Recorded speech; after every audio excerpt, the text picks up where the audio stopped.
Yüce.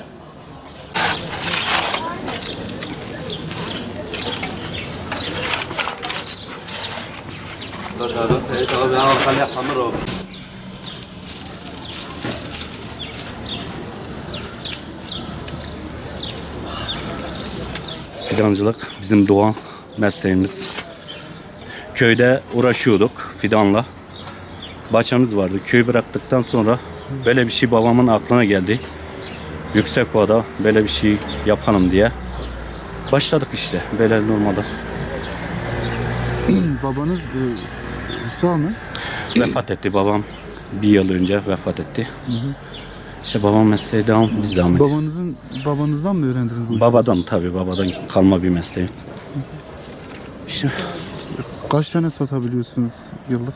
yıllık bir 10 bin, 20 bin bu civarında değişiyor. Yani geçen sene biz bırakmadık olaylardan dolayı. Ama bu sene inşallah güzel işimiz güzel olur. Ne fidanları var sizde? Bizde elma var, armut var, ceviz var, kayısı var, şeftali var, tut var, vişne var, kiraz var. Yani 10 çeşit meyvemiz var şu anda. Yani doğayı daha canlandırmak istiyoruz. Bu memleket gerçekten böyle bir ihtiyacımız var. İşte gördüğün gibi böyle bir şeyler. Tek geçim kaynağınız mı olur? Evet, şu anda tek geçim kaynağımız budur. Bizim buradan Malatya'dan getiriyoruz, Amasya'dan, İzmir, Bursa bu civarlardan getiriyoruz. Evet, biz doğayı yaşatmak istiyoruz. Doğuda baba mesleği olduğu için bizim geçim kaynağımız budur.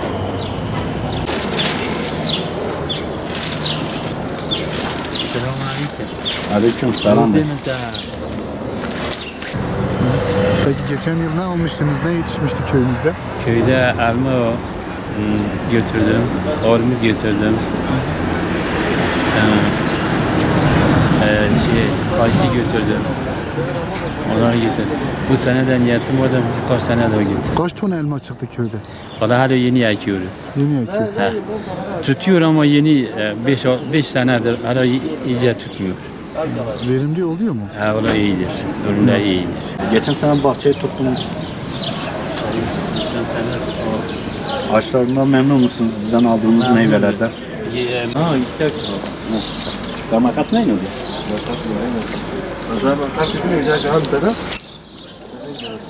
Yoksa bir şeydi. Yani bu sene değişti. Hangi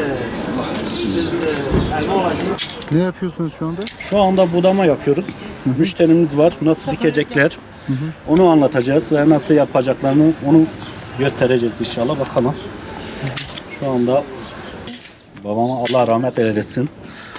Bu hizmeti de bize gösterdiğin için de çok teşekkür ediyorum.